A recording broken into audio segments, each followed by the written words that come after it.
ini, itu tetap saja terjadi. Kita syukuri kita di sini leluasa untuk beribadah. Nah, ada tekanan, ada bencana, penyakit, sampar, dan seterusnya. Dan ada ancaman, ada tekanan, ada aniaya. Orang bisa kecewa, ketakutan kalau dia tidak menyerahkan hidup dan percaya ke Tuhan.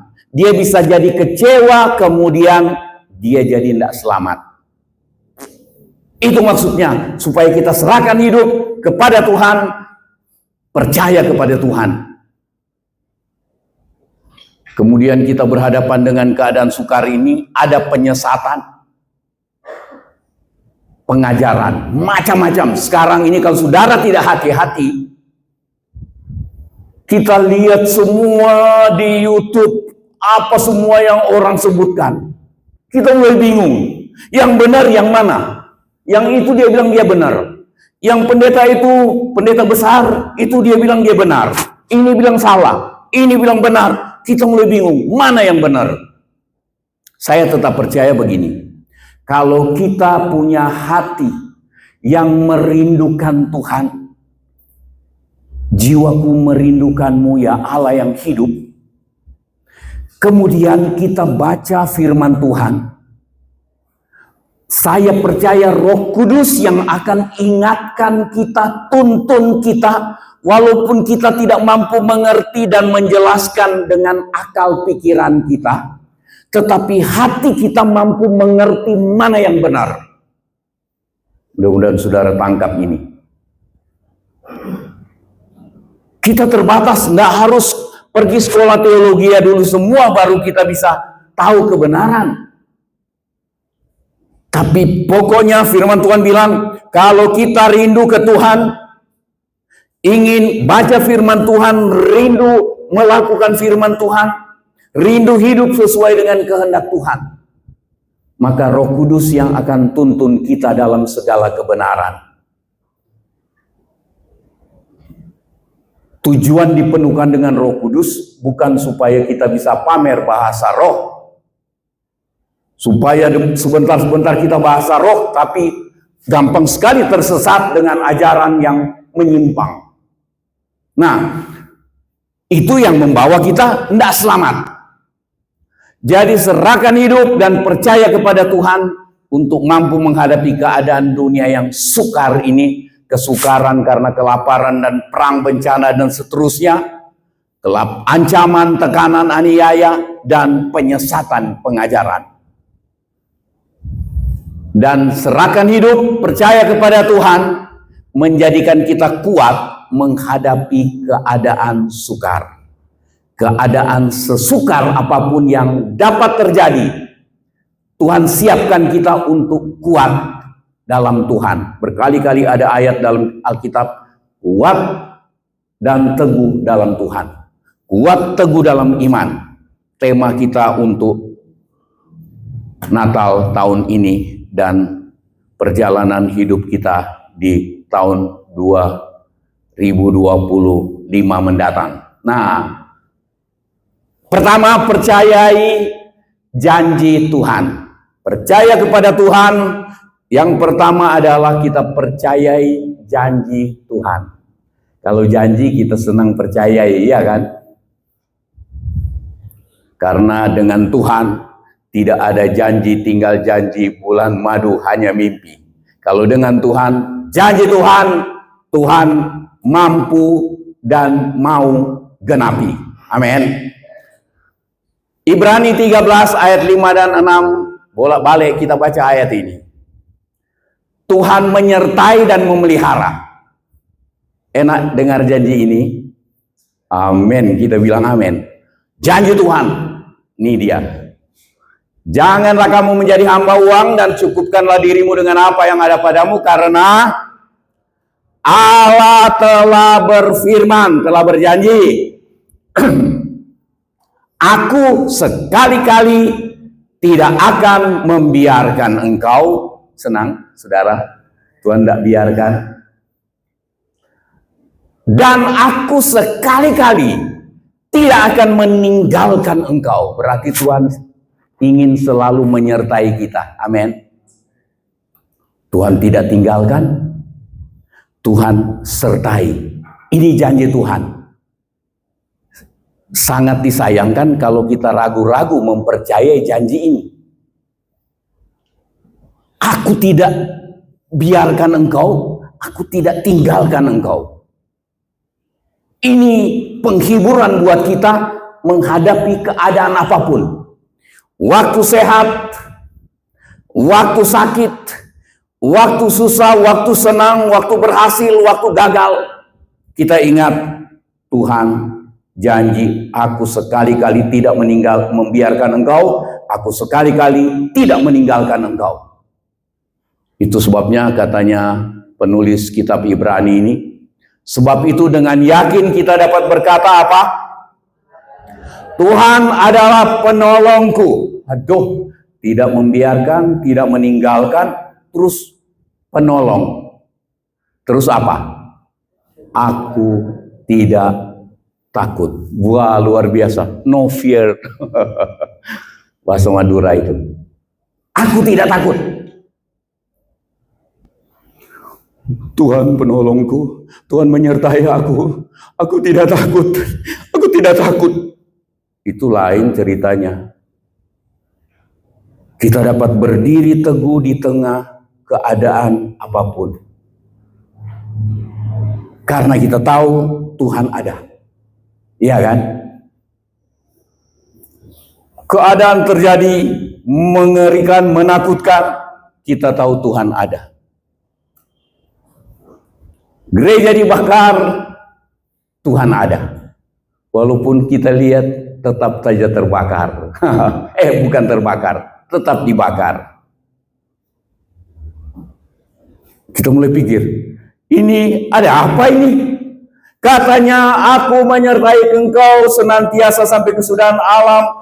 Aku sekali-kali tidak biarkan engkau, sekali-kali tidak tinggalkan engkau. Aku menolong.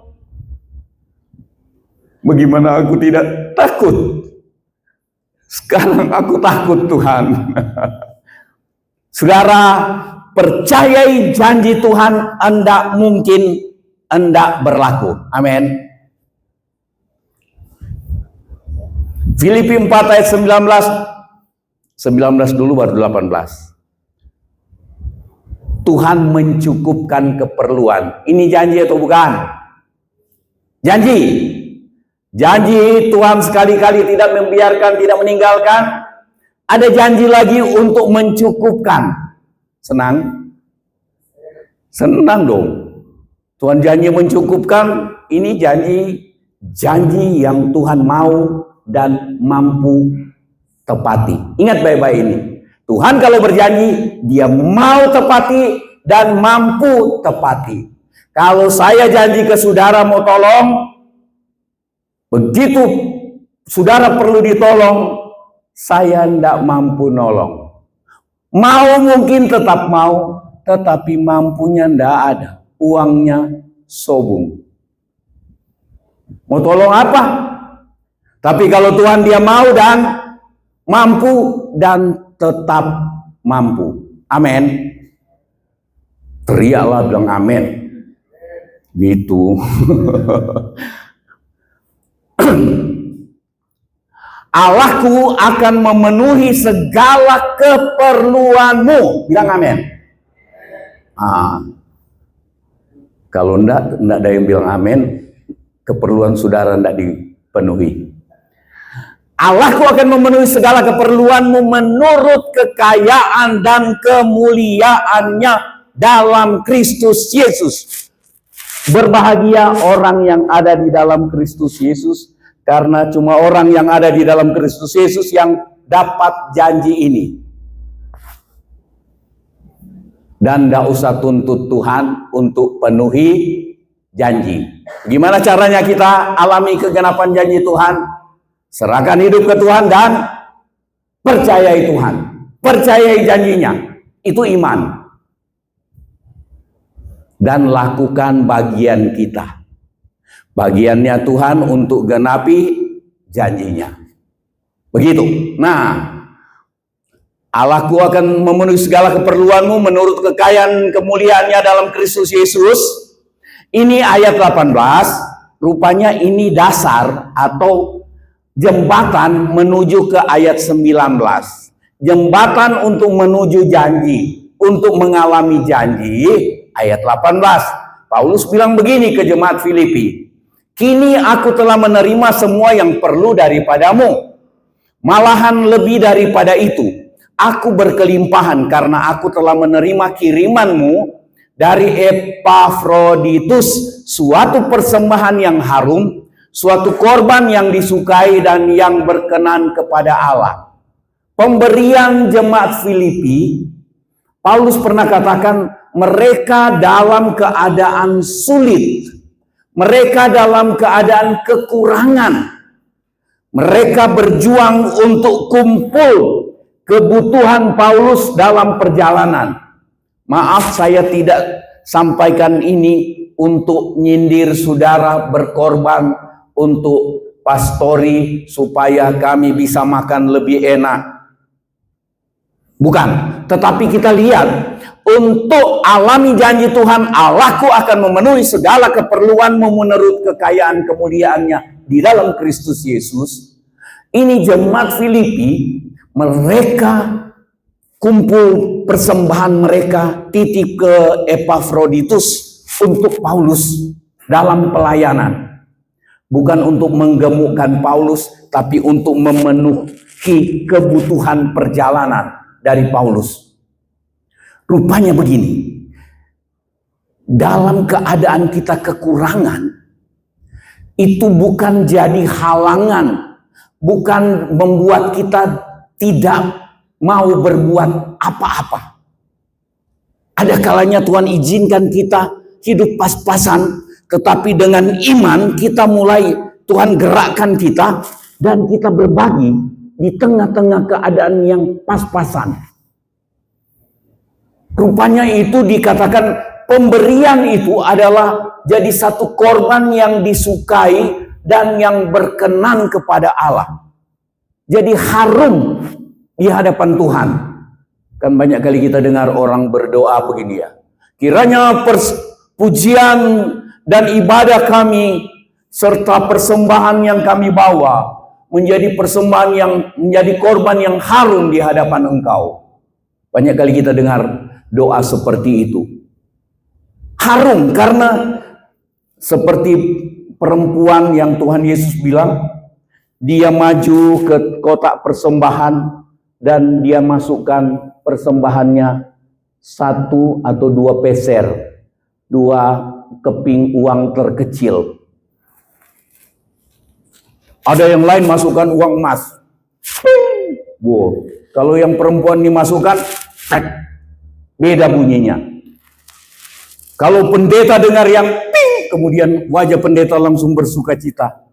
Dengar yang pek, wajahnya langsung suram. Itu pendeta mata duitan. Mudah-mudahan saya tidak jadi begitu. Persembahan yang harum di hadapan Tuhan. Kita mau pastikan setiap kali kita berkorban, setiap kali kita bawa hidup kita sebagai korban yang hidup datang beribadah kepada Tuhan, kiranya persembahan kita ini, persembahan hidup tubuh ini, persembahan dari sebagian harta yang Tuhan percayakan ke kita, kiranya itu Tuhan nilai sebagai persembahan yang harum bagi Tuhan. Amin. Sedikit yang amin. Yesaya 58 ayat 11. Tuhan akan menuntun engkau senantiasa dan akan memuaskan hatimu apa? Di tanah yang kering. Panarukan tanah kering atau basah. Dekat laut mestinya basah. 25-30 tahun lalu praktek di sini. Masih ada kapal dari Jerman berlabuh di sana. Panarukan masih cukup hidup. Saya tanya waktu praktek di sini tahun 81, 82. Saya tanya 10-15 tahun sebelumnya, Panarukan begitu jaya.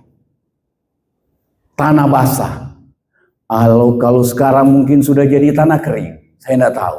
Tapi kadang-kadang usaha kita ada di tanah yang kering, atau sedang terjadi masa kekeringan, Tuhan izinkan. Tapi Tuhan bilang, Tuhan akan tuntun engkau senantiasa. Ini janji Tuhan yang kita perlu percayai. Tuhan akan tuntun engkau senantiasa dan akan memuaskan hatimu di tanah yang kering, di tanah gersang. Tuhan bisa puaskan kita. Tuhan berkati kita walaupun di tanah kering. Tuhan pesan begini ke Abraham. Ketika Abraham bilang, Lot, pilih duluan. Lot tidak tahu diri, keponakan milih duluan. Jadi kalau dikasih silahkan duluan, kita tahu diri. Awal saya datang jadi gembala di sini, itu gembala-gembala yang ada di sini senior-senior. Waktunya makan, saya paling terakhir. Dan sampai hari ini, kalau persekutuan wilayah, saya tetap paling terakhir makan dan kadang-kadang tidak kebagian. Saya dapat piring dan saya ambil sambal-sambalnya. Kenapa saya sudah belok ke sana? Nah, saya sudah lupa mau kemana. Menuntun engkau senantiasa dan akan memuaskan hatimu di tanah yang kering. Tuhan mampu. Tuhan mampu adakan hal yang kita perlukan di tanah yang kering, di musim kekeringan. Ekonomi bisa kering. Ekonomi bisa kering. Atau mungkin ada rumah tangga yang sedang kering. Di rumah tangga kayak kering semua. Lihat wajah kering, ngomong kering. Kalau semua kering, biasanya kalau kekeringan gampang kebakaran. Mudah-mudahan tidak ada rumah tangga yang sedang kebakaran di antara kita hari ini. Nah, kenapa sudah menyimpang? Dan akan membaharui kekuatanmu. Engkau akan seperti taman yang diairi dengan baik. Ini lucu. Di tanah kering, di dalam keadaan kekeringan, Tuhan katakan, orang yang percayai Tuhan, serahkan hidup kepada Tuhan, mempercayai janji Tuhan ini, dia hidup sesuai dengan firman Tuhan, dia alami ini, Tuhan tuntun dan puaskan di tanah yang kering, dan keadaan dia seperti tanah yang diairi dengan baik, dan seperti mata air yang tidak pernah macet. Tidak pernah macet, tidak pernah mengecewakan. Itu yang Bapak Agus suka nyanyikan. Kasihnya seperti sungai mengalir di waktu hujan, mengalir di waktu kering. Tetap mengalir. Saudara mau kasih Tuhan, anugerah Tuhan, pertolongan Tuhan tetap mengalir walau di situasi yang kering. Puji Tuhan. Yang kedua, jadi percayai janji Tuhan yang pertama. Yang kedua, baca. Mempercayai keputusan Tuhan yang tidak cocok, tidak sesuai dengan keinginan atau harapan kita. Ini yang bikin kita kecewa. Bukan kecewa atau kecowok, kecewa. Percaya ke Tuhan, serahkan hidup ke Tuhan, percaya kepada Tuhan, artinya orang yang mempercayai keputusan Tuhan, mempercayai keputusan Tuhan terjadi dalam hidupnya walaupun tidak cocok dengan yang dia harapkan. Banyak kali itu terjadi atas hidup kita. Kita harap kita dapat untung lebih banyak, tapi yang terjadi buntung. Tidak usah kecewa. Asal hidup benar. Kecuali sudah hidup tidak benar, ya jangan heran. Buntung terus yang kita alami. Itu salah sendiri. Mempercayai keputusan Tuhan yang tidak sesuai dengan harapan kita.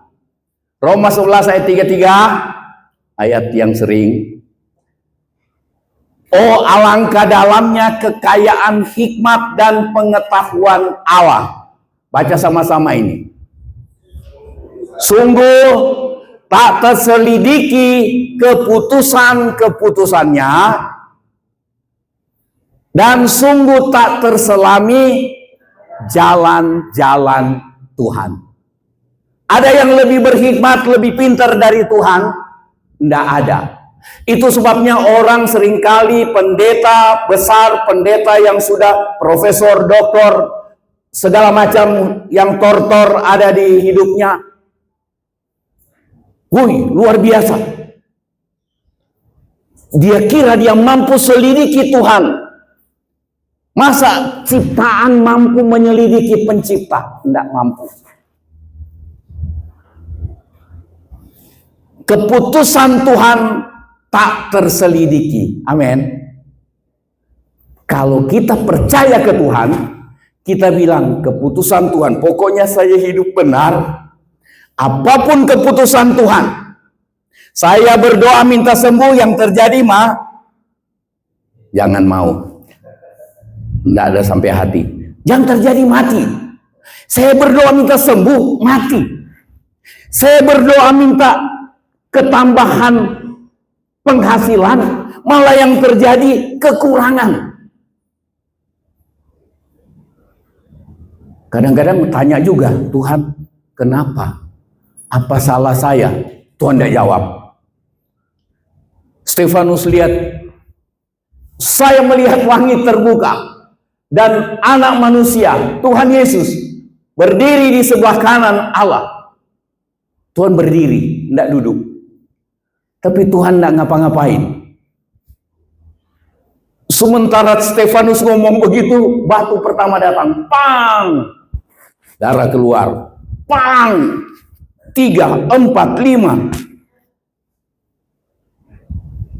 Bukan tidak sakit, kesakitan. Tapi mungkin orang-orang yang anak-anak Tuhan yang ada di situ, lihat, kok Tuhan tidak tolong? Tidak terjadi apa-apa. Kadang-kadang kita bingung, apa maksudnya Tuhan ini? Stefanus yang penuh Roh Kudus memberitakan Injil untuk keselamatan orang-orang pendengarnya, tetapi yang dia terima adalah dituduh, difitnah, kemudian diseret keluar, dilempari dengan batu sampai mati. Sebelum mati, karena dia serahkan hidupnya ke Tuhan dan percaya, dia bilang begini, ya Tuhan, jangan tanggungkan dosa ini kepada mereka. Dengan perkataan itu dia mati. Orang bingung. Banyak yang tahu, sudah difitnah, didatangkan saksi dusta. Tapi mereka dengar Stefanus berdoa, jangan tanggungkan dosa ini ke mereka. Dan dia mati. Ini yang bikin seringkali kita juga bingung. Tuhan kelihatan, Tuhan hadir, janji Tuhan menyertai umat Tuhan sampai kesudahan alam, pasti Stefanus ingat. Tapi Stefanus percaya janji Tuhan menyertai, menolong, membela, melindungi, tapi dia percaya juga janji yang kedua ini, yang banyak kita tidak suka, yaitu janji Tuhan. Mempercayai kedua ini, mempercayai keputusan Tuhan yang tidak sesuai dengan harapan kita. Tapi Tuhan punya keputusan pasti baik. Amin. Pasti baik. Walaupun yang kita alami tidak enak. Tidak enak. Ini yang perlu percayanya meningkat. Keputusan Tuhan tidak terselidiki, tak terselami jalan-jalannya Tuhan. Jalan yang Tuhan atur dalam hidup kita. Jalan pikirannya Tuhan. Jalan yang Tuhan tentukan kita lewati, pelayanan ini lewati, orang Panarukan lewati. Tuhan, banyak jalan yang kita tidak mampu selami. Caranya adalah kita bilang begini ke Tuhan. Tuhan, ajarku mengerti bahwa aku tidak selalu mengerti rencanamu dan jalan-jalanmu. Ya kan? Alkitab terjemahan sederhana Indonesia untuk ayat ini katakan begini, Roma 11 ayat 33. Oh sungguh benar, apa?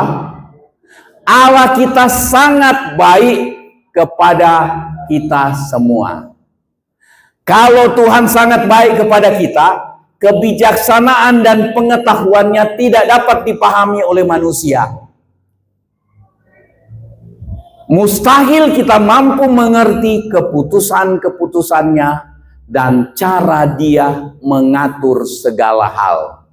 Jadi kalau seizin Tuhan kita alami keadaan yang tidak menyenangkan, seperti Stefanus, seperti beberapa banyak rasul yang lain, hidup benar, tetapi Tuhan tuntun mereka alami sesuatu yang tidak menyenangkan.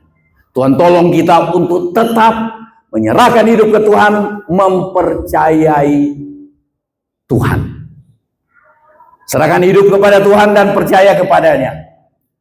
Percayai janji Tuhan, janji penyertaan dan pemeliharaan Tuhan, kita percaya itu. Dalam kekurangan, dalam kegagalan, dalam keadaan sakit, dalam kekacauan di rumah tangga, percayai Tuhan yang sanggup melakukan. Percayai Tuhan yang berjanji, aku tidak biarkan, aku tidak tinggalkan engkau. Jangan tawar hati untuk percaya itu. Tetapi juga mempercayai Tuhan dalam segala keputusannya itu mendatangkan kebaikan buat kita, ya kan? Semua baik, semua baik. Apa yang telah kau perbuat di dalam hidupku, semua baik. Percayai itu, walaupun kita tidak mampu mengerti. Amin. Tuhan memberkati. Siapkan hati untuk kita ambil bagian bersama.